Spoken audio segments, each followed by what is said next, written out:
This isn't just trying to be a human chatbot where it's like, how fast can we answer the tickets and how quickly can we solve it? But saying, let's take the extra time to know our members. We have a very large percentage of our member base that interact with support. And a piece that I keep reminding the team and people as we're looking to grow it is we are an extension of the product. This is not an afterthought of support around how do you get costs down low from a line item on a COGS stand sheet. This is an investment in the end-to-end service offering.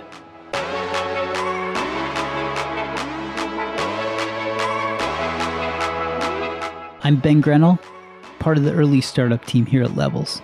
We're building tech that helps people to understand their metabolic health, and this is your front row seat to everything we do. This is a whole new level.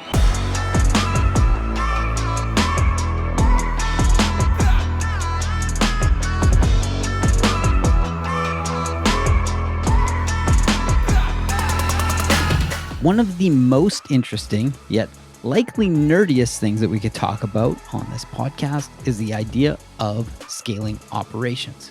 But when it comes to startups, when it comes to tech, it's a very interesting conversation if you're interested in this idea of operations, infrastructure, throughput, how companies are built and how they come together.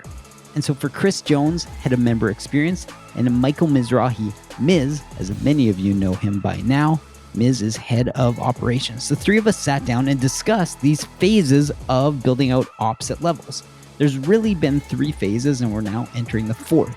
Chris has a ton of experience with different companies, including Zynga, TurboTax, Google, Nest, and Miz spent a lot of time helping to build Uber from its early days until it IPO'd. And so there wasn't a ton of info about metabolic health, but if you're interested in startups, in scaling, and in all of these ideas of building infrastructure, this might be a conversation you are interested in.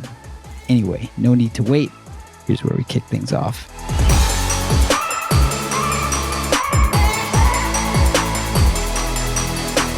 Yeah, so there's lots of interesting thoughts around ops, and the way that ops can scale at any company will differ. Generally, ops, there's this dichotomy with startups where you don't want to implement too much process too early. But when it comes to things like ops, you kind of need tooling, you kind of need processing, you kind of need these systems in place to start to scale. And so I thought it'd be interesting to dive into some stories, given each of you have very interesting lenses on ops as it relates to past experience and thinking through how we're basically hitting this 4th phase of operations, this iteration on ops at Levels. So diving into all things related to ops and seeing where it goes. Awesome. Miz, if I think from a level standpoint, I mean, when I came in, you had a lot of the things documented and kind of well oiled. So if you could start kind of more from like the early days of Levels, like when you were to kind of didn't have really any process to kind of now, I think that'd be a great place. Yeah, that's good to catch us up on the phases that Ben is talking about. So when I first started talking to Levels, to Sam, Josh, Mike D, the rest of the team shared a lot of docs with me with looms and background on how they were running things. And it's the early days of the beta. They were still hand-holding a lot of members through the process. And the process was completely manual. We're talking spreadsheets, jot forms, Zapier, like all these different tools kind of scotch taped together, and a lot of manual process to fill each and every order. So for every single order that's placed, there were multiple hands on it through all the phases. And as the volume started to pick up from maybe half a dozen to a few dozen a week, that work started taking on just a lot more time and responsibility. And that's when they started looking to hire. And I was coming in from previous experience at Cloud Kitchens, at Uber, having seen what this looked like at massive scale, right? And so I'll use the Uber example. I came in the early days in 2013, where each city is running its own process, onboarding its own drivers, handling its own customer support tickets. When people say operations in tech, that's what this really means. It's kind of like operationalizing the product that exists, but rubber hits the road. You got to actually make that happen. So there's people to move through processes, things that have to get done in a certain order. That's the operations bucket. And so I had seen that from the early days of Uber, then scale all the way to millions and millions of trips per day in 500 plus cities. And necessarily you have to change the way you do things along the way. And you implement all sorts of tools and process and checks and people and just a lot of complexity. a lot of which is very necessary. And so it's funny coming into a very early stage startup and just seeing how things can be done so simply, knowing what it might look like at massive scale, and then trying to find your way back to like, what is the next step that it needs today, just to get it to the next point to kind of alleviate some of the pain points. And that's when you just start looking ruthlessly for any manual process that doesn't need to be manual, things that you can automate, products that you can build. You still want to stay in touch, still want to have control. So that's kind of where we got started. And the best place to do that is really to document the process that is already happening in the shadows. And then you can identify what you might be able to automate and scale up. And so that's the broad overview and the lens I took on it. That was 1.0, was everything was manual. It was necessarily manual. It was all hands on deck. It was Mike D, it was Josh, it was Sam, it was everyone pitching in to do all these things related to ops.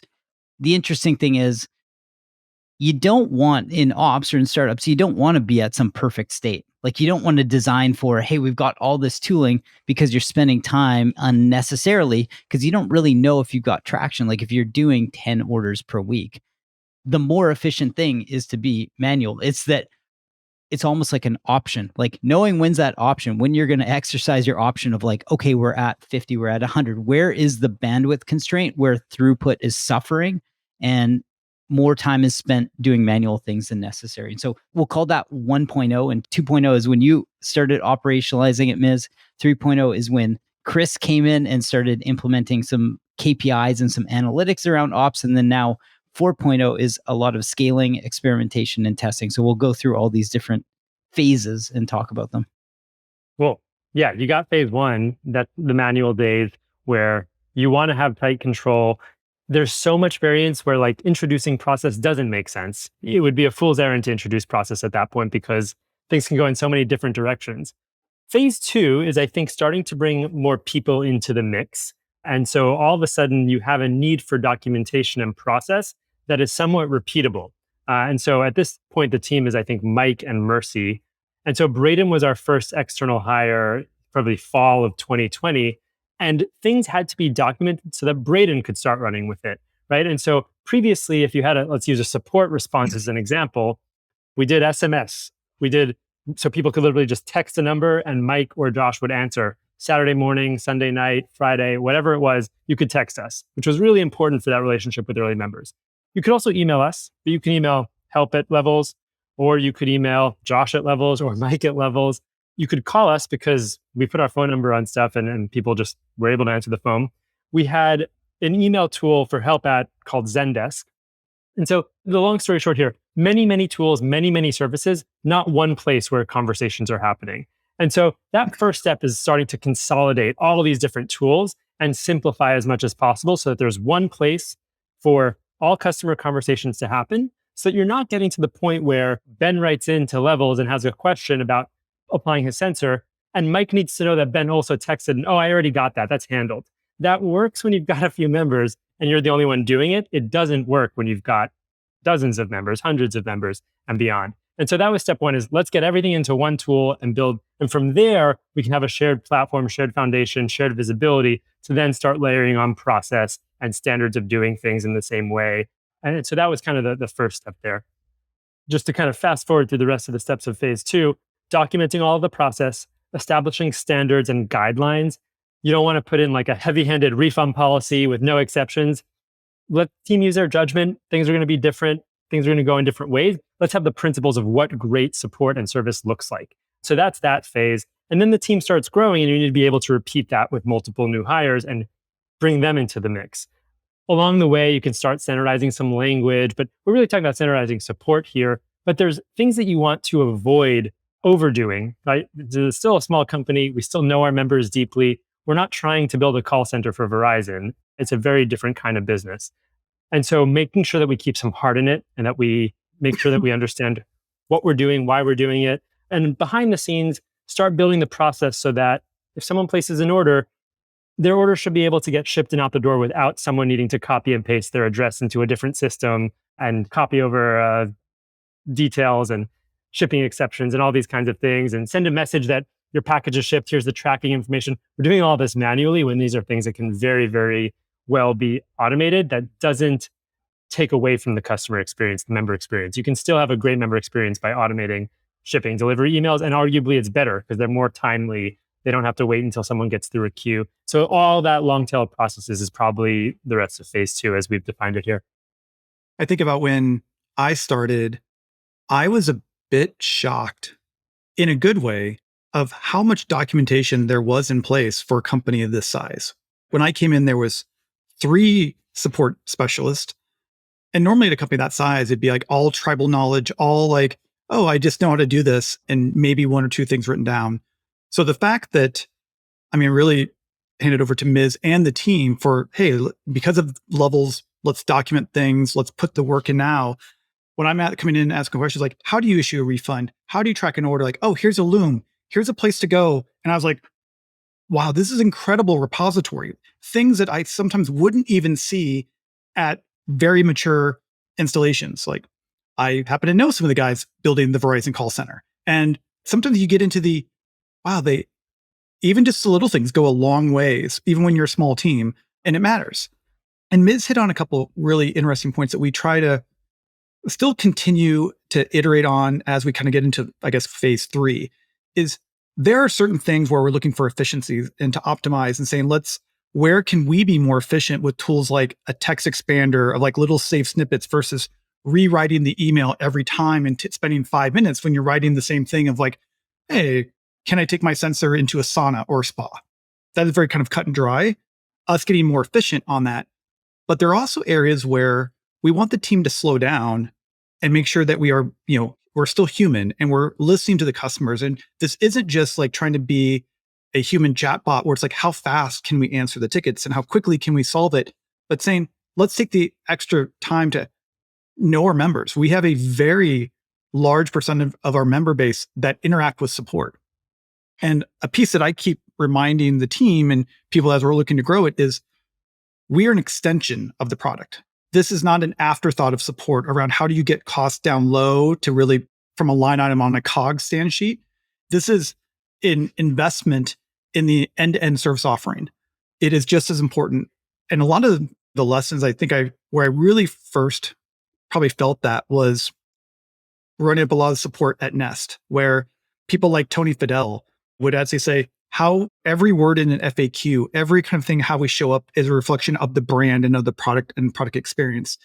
And when you are putting products in your homes where it might be life and death, does your smoke alarm go off? Does your heat come on in the middle of a cold front?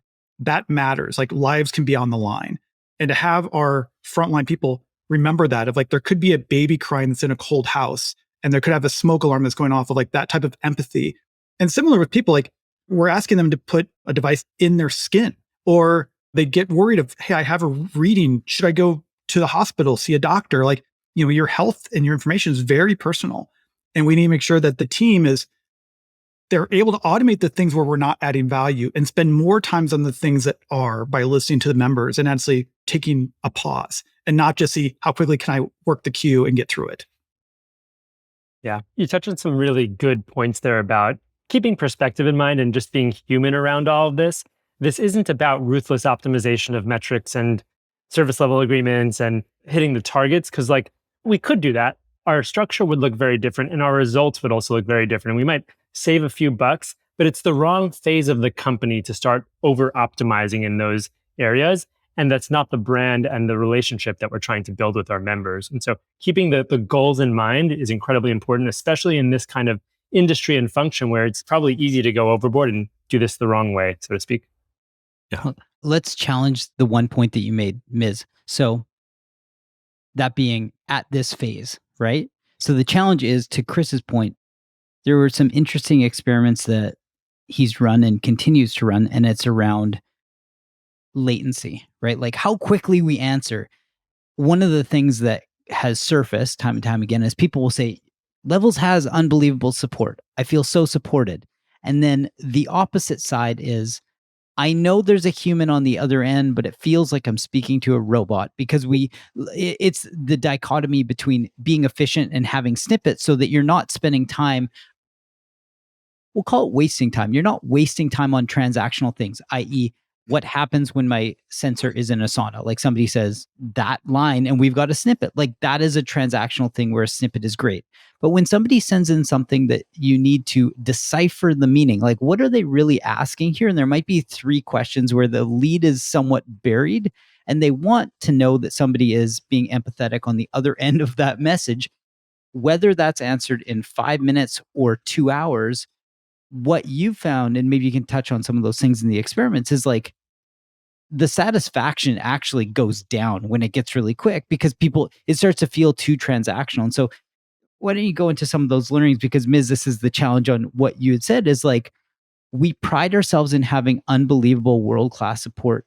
And there might never be a time where we want to get that transactional on making ops feel overly efficient or overly transactional. It's just, where do we have the right process in the right place? And then the right human knowledge, like people who use discretion to say, this is when we do this thing and this is when we don't do that thing. So I don't know, Chris, you want to go into some of those experiments that you've run? Because they're very, very interesting. Sure. So when I came in phase 3.0, one of the metrics that the team was shooting for was to answer, I believe, 80% of inbound emails within an hour. And most times they were exceeding that. I would look at the data and be like 95 or 95, percent of the emails within an hour. And I was like, wow, that is incredible. And I thought about it for 2 things. One is I was starting to model out how big a team do I need as levels grows and doubles and triples and quadruples. And I was trying to figure out like a year, 2, 3 years from now, how big a support team do I need to maintain that? So one, there's a little bit of a financial team size. And the other was I had run a similar analysis at Nest where we were looking to shut down email because it was the lowest performing CSAT channel of all the ones. And you've actually probably seen a lot of companies shut down email when it's like, oh, it doesn't perform, let's just get rid of it. I challenged that internally. I said, well, I don't think it's email as a channel that's a problem. I think it's how we treat the email channel in terms of how we staff it and it was more of a afterthought. So what I found in my analysis was I didn't see any change. This is at Nest of the CSAT.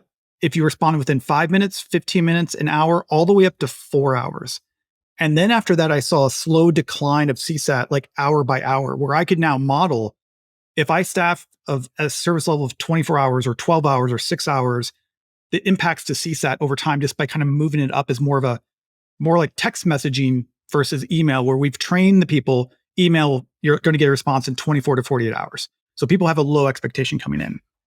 So I had a little bit of data to kind of back my theory. And what I asked the team is, let's slow down. And it was trying to do 2 things. Of one, I wanted to know early while we were young, what was the right model for levels? Maybe I had data from Nest, but maybe that didn't apply here. So I wanted to test it as we're in the experimentation phase to inform models going forward. So I asked the team to get out of the queue, go for a walk, go for a run, do some project time. And it was hard for them because they were getting used to a little bit of gamification. Every week was like, can we beat last week's score? We did 90%, now 92%, now 95%. And it became almost like a game of whack-a-mole at Chuck E. Cheese of like, boom, boom, boom, boom, where they were great, but they also had growth ambitions as people of like, I want to help out on this project, but I feel anxiety stepping away from the queue for even 15 minutes because they had this gamification of like, I need to be in there for every email. So I've solved for a couple things. One, job satisfaction of employees, allowing them more time to actually help out in other areas to add more value to the company, and seeing at what point are our members going to start penalizing us for not being super fast. And we found that as we took our foot off the gas or intentionally slowed down, we didn't see a hit in CSAT at all. I mean, we've had a number of weeks with the lowered service level of kind of more like 80% in 3 hours of still 99%, which is great. And there's actually probably another round like, all right, should we do another round where we actually slow down even more to actually figure out where the floor is of where do we actually start seeing a little bit of pain? So it did a couple things. One, it allowed me, if I can now scale with a much smaller team, knowing that I'm not solving for this like super fast. I have to have people 24/7, 7 days a week, always on the queue, always there. So I don't need an army of support specialists. It also allowed that team to be able to contribute more to the company, helping out on IRBs or projects or help desk. So they're growing and they're adding more value, and it increases their happiness. And it shows up in their daily work of just like, wow, I get to help members, but then I also get to do all this project work and still handle the queue, which as Miz was talking about in phase 2 of 10 or 20, like, or 30, we are definitely usually averaging over 1,000 emails a week with a team of 6 spending half their time in the queue. So the equivalent of like 3 FTEs is handling about 1,000 emails a week, which is really effective and really efficient. So this is where Chris and I have a really good yin and yang, and it's fun to kind of play off of it. Because he'll suggest these things and say, let's push it even further. Let's try delaying more hours. And from the quantitative side, he might be right. Like CSAT probably won't take a hit. We saw that changing the response times from within 15 minutes to changing it to within 2 hours, generally pretty steady. My hypothesis is that support from so many companies is already such a miserable experience that if we can respond well in 2 hours, we're already doing exceptional. And then the 15 minutes is just like a complete wow. So the 2 hour zone is probably healthy, and we could probably get away with moving to the 4 hour, 5 hour zone. But then qualitatively thinking through the member experience here. If you just got a sensor and you're really excited to put it on and something goes wrong and you have questions or you're nervous, a quick response in those moments means the world. And you might still hit the like, yes, I'm satisfied if you get the response a few hours later because we solved your problem. And the question is like, how did we do? Did we solve your problem? And it's not good, okay, or great. So yes, we still might get those greats, but we know from like a qualitative, just by being users of the product ourselves and just hearing people's stories, that there are times and places where being quick and being responsive really does make a difference. That's why we have weekend support. That's why we're kind of mindful of our hours. And so there's a healthy balance here of just kind of using good judgment and not only going off of the data. And that's where we get some good play back and forth. What I'll say though, is that there are interactions that need to happen and there are actions that don't need to happen. And so we want to automate and remove as many as possible of the interactions that just are unnecessary for the member and for us. How do I reset my password? How do I change my shipping date? Kind of all these like either FAQs or transactional things that we can very easily build into the product through like a setting on your profile page, export my data, delete my account, whatever it might be. That should all be self-service, and we should get rid of all of those kinds of contexts and really spend the time interacting with members where there's deep questions, understanding, community building opportunities, product feedback that we're getting and going back and forth on. That's where we want to spend the time. And if the acute issues can be well handled quickly, self-service, that's a win-win for everyone. And so that's really the mindset and philosophy on scaling here. It's not just like keep up with everything. It's keep up with the right things, get rid of the wrong things. I absolutely agree. I do love the yin and yang of Miz and I bouncing ideas and coming with different perspectives, and whether it be data or hypothesis. And I think it makes both of us end up landing in a pretty good spot because we're all hearing different perspectives around like why we're pitching something and different points of view. And related to that is one thing we talked about around, are we providing a great world-class experience? This is another topic we've been talking about, is which channels do we offer? So Miz talked about early on doing SMS, email. There was a phone number, but Miz, correct me if I'm wrong, that wasn't a live call. That more created a voicemail into an inbox. Is that correct? That's where it ended up. I think at one point we did give out our direct cell phone numbers. Okay. Yeah, the number in the email I think went to a voicemail, like maybe ring everyone's phone. But we're talking early days. I think that eventually got turned off. This is one that comes up a little bit where we talk, as people who follow our podcast are very much aware, Levels is an asynchronous work culture. Time for deep work, time for projects, times for memos, and work when it works best for you. Definitely, I'm trying to lean into that as much as possible as we think about our support channels. Are most of our support channels asynchronous? Social media, email, channels like SMS, where we can be efficient, we can be effective, and still be pretty timely. Like, are we able to get back within an hour or two where you're not waiting all day long? But we have got some pushback from our members around, I want to talk to someone. Where's your phone number? I don't have live chat. And this is another area where I've done some modeling to say, if we do we're going to have a phone number of you need to answer this, make calls within 5 minutes or whatever typical SLA you want for call, I would have to triple the size of our team and continue that growth rate to unlock synchronous channels because they're so inefficient by nature. It would be a common week. It was common every week at Nest, someone in the call center would have a 4+ hour call with a member. Because you can imagine someone trying to install a thermostat and, oh, well, go downstairs, turn off your breaker, come back upstairs. Okay, well, now take the thing off the wall and unscrew it. And now, like, you're basically providing over the phone HVAC support. So in that environment, phone was absolutely very critical to the product because you're asking people to like hook up wiring and powering. And a lot of our tickets today are, you don't necessarily need that synchronous. Like, hey, why did I get this spike? I had the same meal 5 times and a different score. Can you help me understand why? I'm getting them pretty quick. There may be a time where we do kind of say, do we actually need some of these synchronous channels because of the nature of those types of calls really require it? So even though we have all agreed to kind of work asynchronous when we signed up for levels as an employee, that doesn't mean our members have signed up for that same type of experience. So this is another experiment of like, I really want to try to lean into asynchronous as a channel, as long as we can say, can we still deliver a world-class experience doing it? Versus just saying, well, everyone has a phone, everyone has live chat, everyone has these channels, and they have it in every language 24/7. And now we're having 15 call centers around the world in every language. And people are sitting there waiting for the phone to ring on an 8-hour shift and don't talk to anyone. Like, I've been in those shifts. It's not fun to be on a graveyard shift when they're like, yeah, no one called today. Like I say, this brings up a lot of memories from my time at Uber when we were launching phone support. And boy, what a process it was to actually turn on the phones.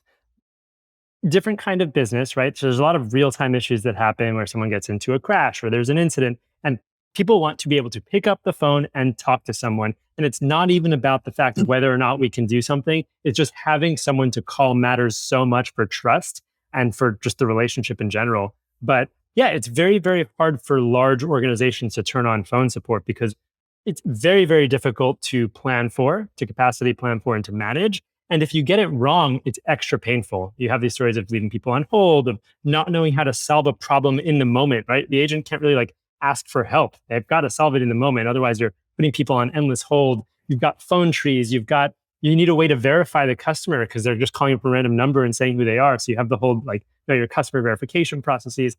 What a process. So I think in our context, quick, fast, timely support that's actually thorough and helpful can take care of like 95% of this. And then there's a remainder that we have to figure out how to be exceptional on. But for the most part, if you're great and quick and consistent and actually helpful over email, you can handle most of your cases. So let's go deep into the idea of, we're a startup and we're developing things as we go. It's inevitable that it will continue to evolve, but there isn't really a playbook for startups, right? Like, because of whether you're a SaaS company, whether it depends on the level of support and the type of product. As you said, the latency needed for, let's use the example of a driver gets into a crash. That's existential. They need to talk to somebody. And so the phone is the quickest way, the lowest latency way of getting someone on the phone of what to do next. But assume a company is a startup where you're thinking about ops and the way that companies can design things. You're thinking through like, should we have chat? Should we have phone? Should we have email?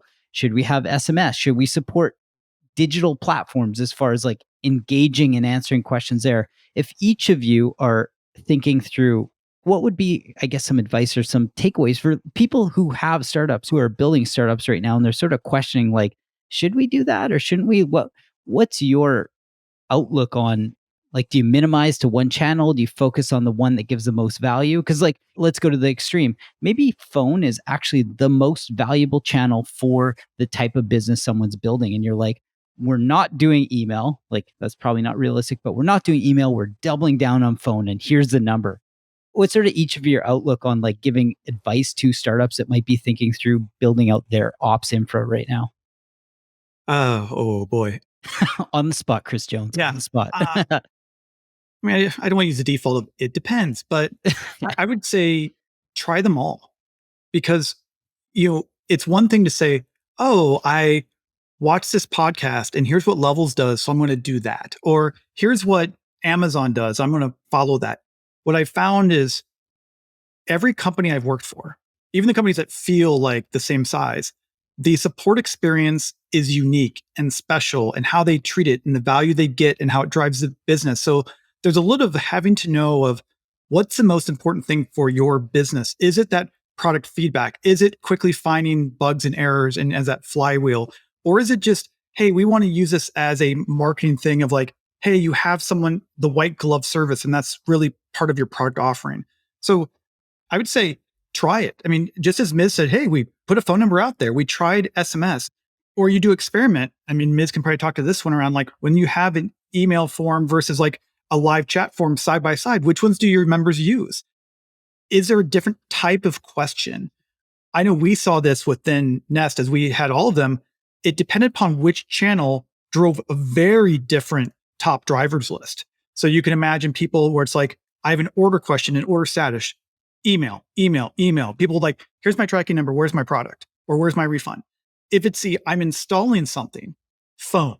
So now you're going, if you only went one channel, you may never like, oh, I didn't realize people can install this product because we never offered that. So I would lean into, while you're small, doing experiments, and to a point like where it's like, whether it's Mike or Dave or whoever, like, yeah, it's, the head of product taking these calls in and you're learning like what was valuable, what was not. So I'd lean into the experimentation culture and really just figure out what works best for your company.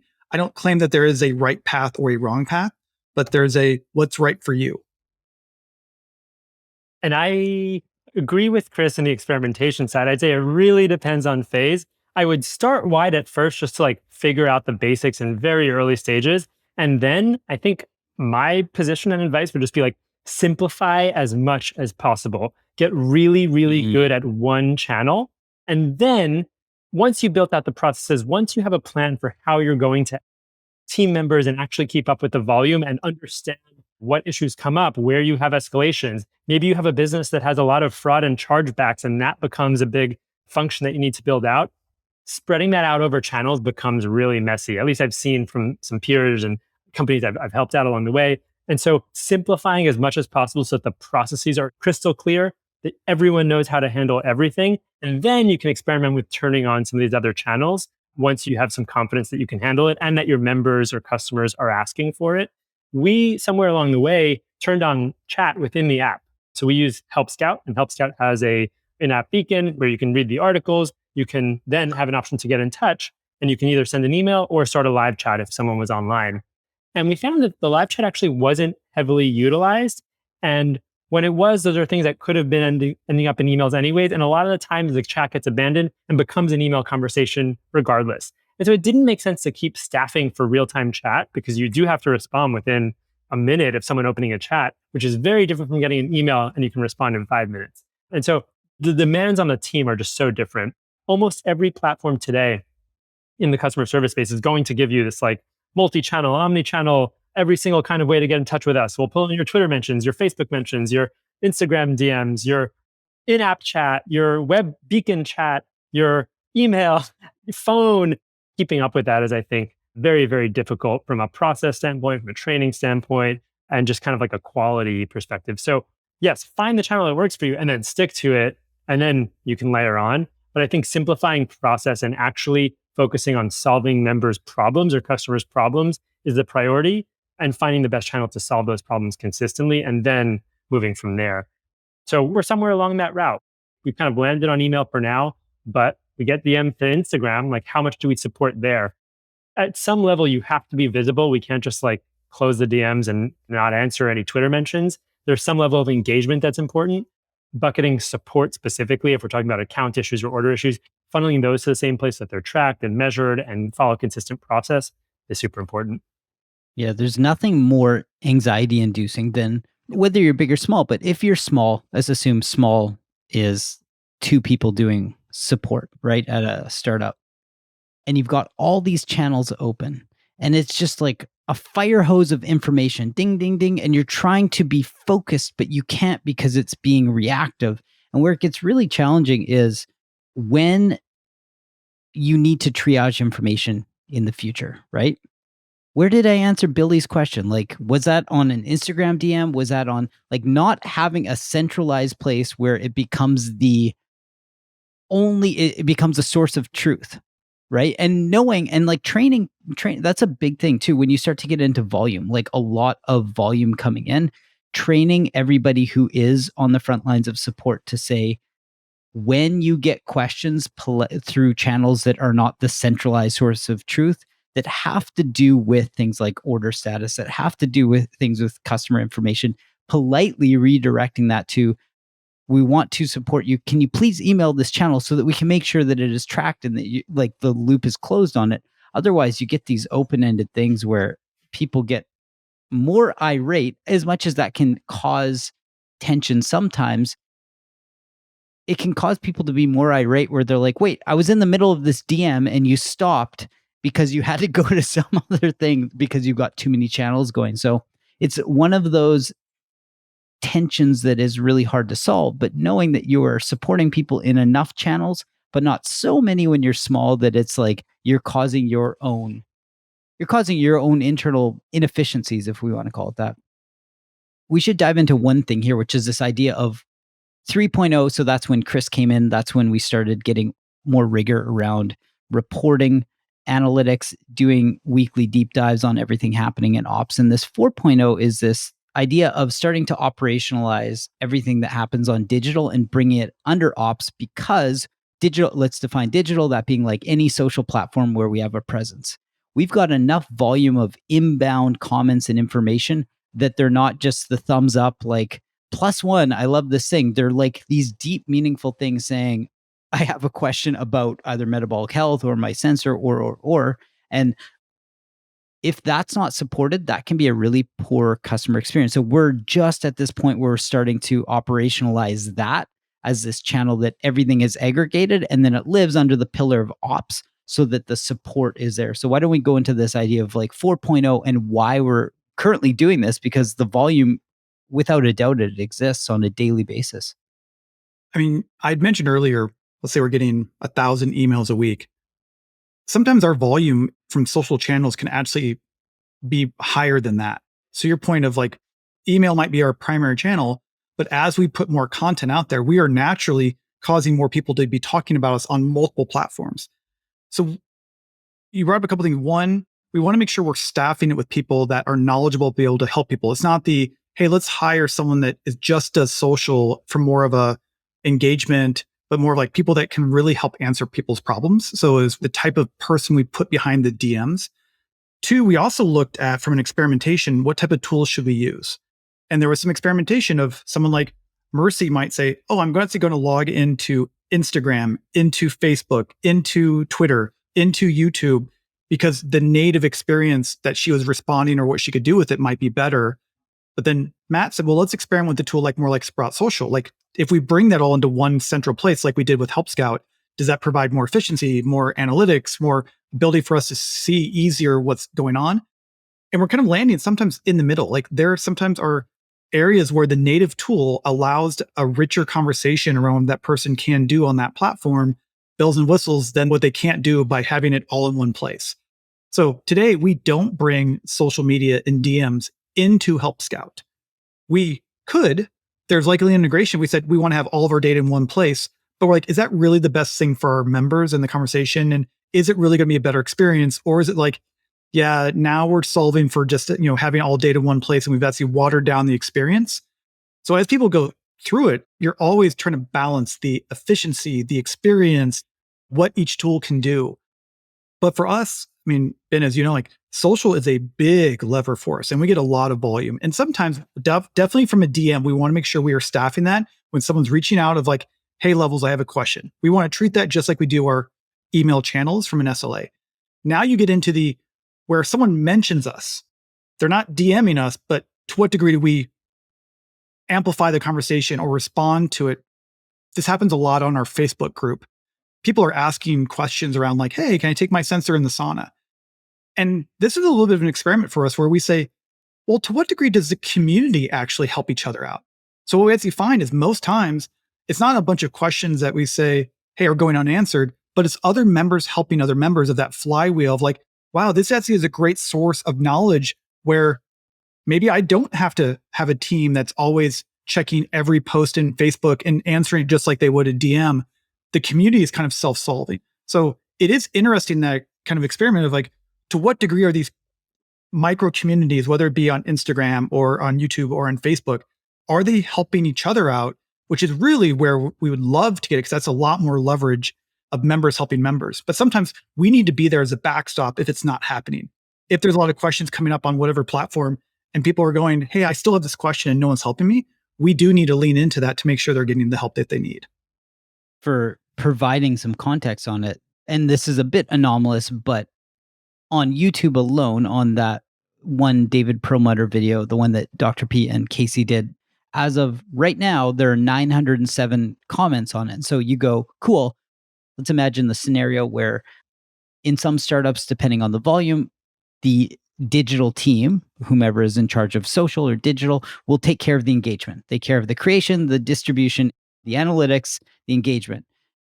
But when you're talking about 1,000 support emails a week and 1,000, we'll assume every comment was like something where someone had a question, 1,000 pieces of information coming in through one piece of content, not one platform, a single piece of content on one platform, and we're on Twitter and we're on Instagram and we're on Facebook, and then it's like all these. Yeah, it's just like all of a sudden you go, oh my goodness, this sort of, that's the back to like where we started the conversation, exercising the option to say we really have to operationalize this thing, because this is unsustainable for one person to work through, and we want to make sure that we're answering people's questions. Like if they truly have questions, we are engaging with them. The point that Chris made earlier that's worth boosting is the over optimization that some of these ops and support teams can sometimes get into by like insisting that everything is in the exact same tool and everything is categorized correctly. And then you ask like, okay, so what? Like, what are you doing with this data? What decisions are you making? What processes are you changing? And oftentimes there's actually not a lot of action items that come out of it. And the amount of work that goes into forcing standardization, to forcing process that doesn't provide any real value or return, is just kind of painful to watch. And so being flexible, being loose, like, yes, this value data might be extremely valuable in 10 years from now, but so is our members' experience and so is our team's experience in handling these issues. And so let's just solve for the problems we have and not try to boil the ocean with all the things we could do, but probably won't. Yeah, the number of war stories I've been a part of being part of a large company that's trying to standardize on some type of platform, whether it be a CRM or some type of system. And then you're like, did we just spend 6 months arguing what the definition of a customer is? Because one business unit is B2C, the other one is B2B, and they can't agree around like, oh, I might have one customer with several contacts below it versus like, well, I'm talking to Bob and Mary, who are individual people buying our software.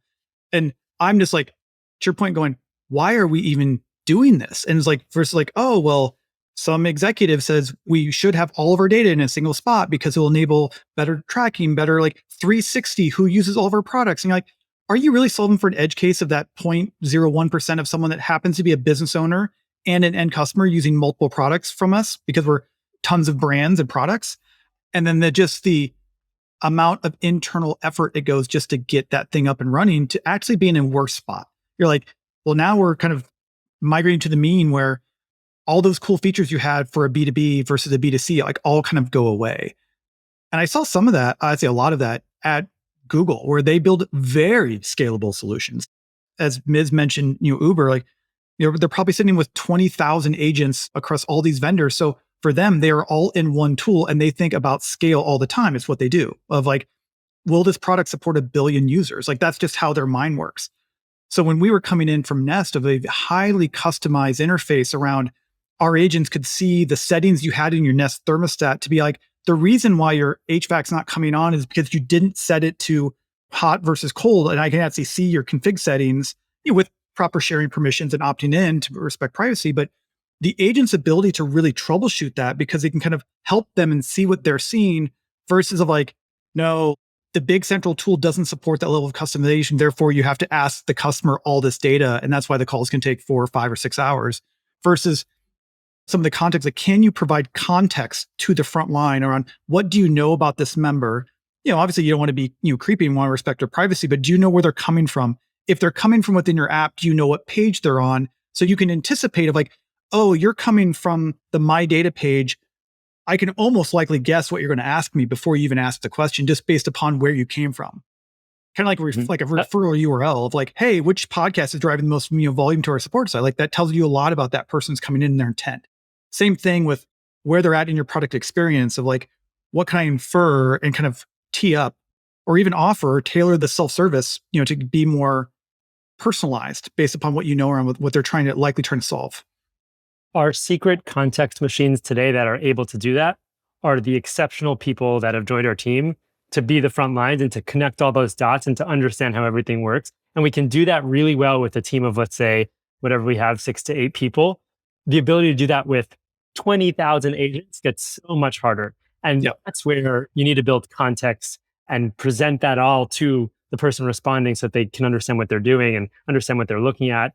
We spent 2+ years at Uber building our own support ticketing tool to replace what we were using previously, Zendesk, so that members from the app could select a specific trip, say, I had an issue with this trip, submit an issue, and then the agent has the trip pulled up already, has the fare, has the charge information, has the chat UI or the messaging UI right in the center, and can actually solve that problem that's directly in front of them versus have to figure out which trip are you talking about? There were 2 at 4 p.m. Was it this one or that one?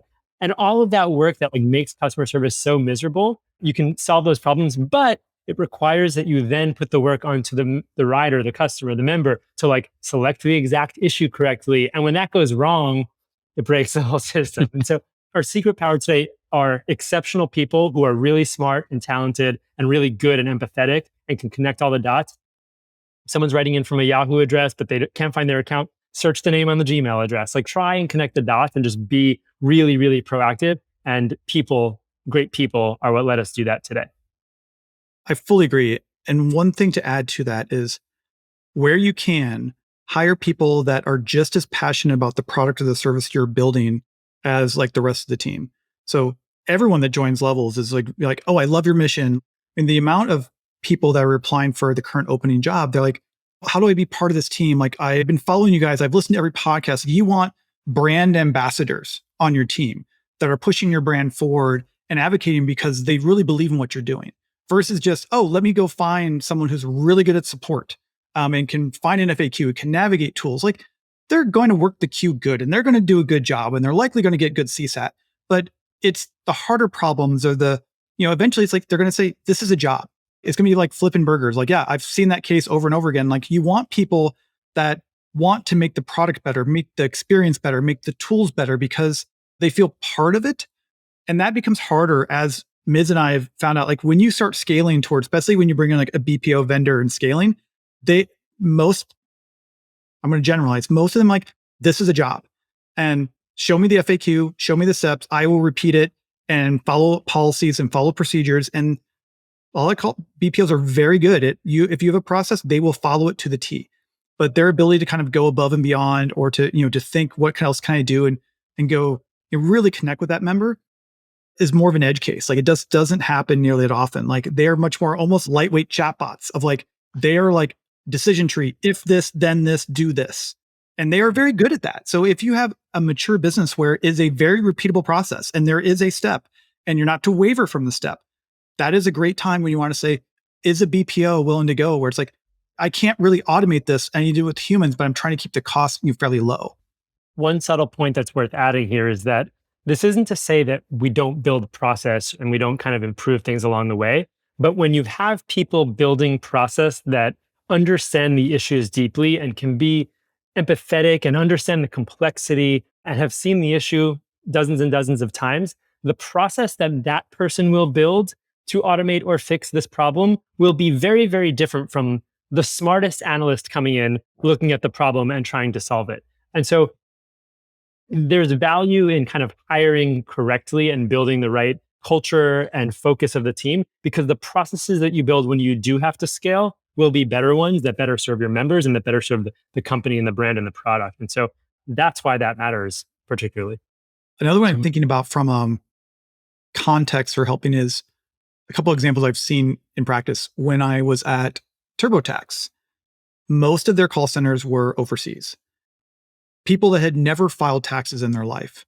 So when you're throwing terms like, oh, I have a small business, I've got a 1099, I got a W-2, I've got an S Corp and a C Corp, you are getting people going, you have to arm them with the data because they're going, I can't empathize with what it's like to file taxes and the fact of Fed and state and the timing and the anxiety around, do you have to, the difference of owing money versus a refund can really be oh my God, this is the best service ever, to I don't have that money. Like just anxiety around something like that. So, or even at Nest, when we started going more near shore, a lot of people going, yeah, I don't have an HVAC. I don't know the concept of these tools. I have a mini split. It's harder for them to wrap their heads around like, what is the member going through?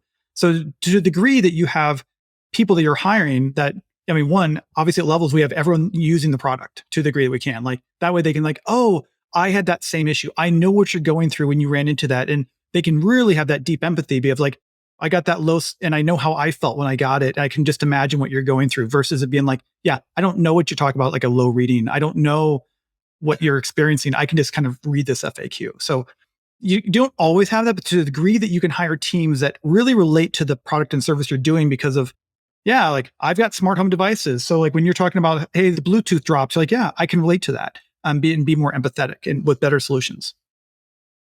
Have the high EQ. We don't need some robotic algorithm just taking care of everything, because you're going to get back the answers that might not be helpful in that case. And so you leave what could have been a positive or a neutral interaction is very quickly turned into a negative touch point. And luckily, with people who really care about the work that they put out, we've got people on the support team that have turned a lot of these, we'll call it sore spots for interactions, or some of the negative interactions where people felt like they weren't supported in the answers they were given, and they've flipped them where it went from, I was very dissatisfied, to Ms. or Jesse or Braden or Sunny or Brittany, the best I've ever, like, just Totally. so positive and elated over the service. So it's great to see that, but that really shows the value of having that personal touch point where it's,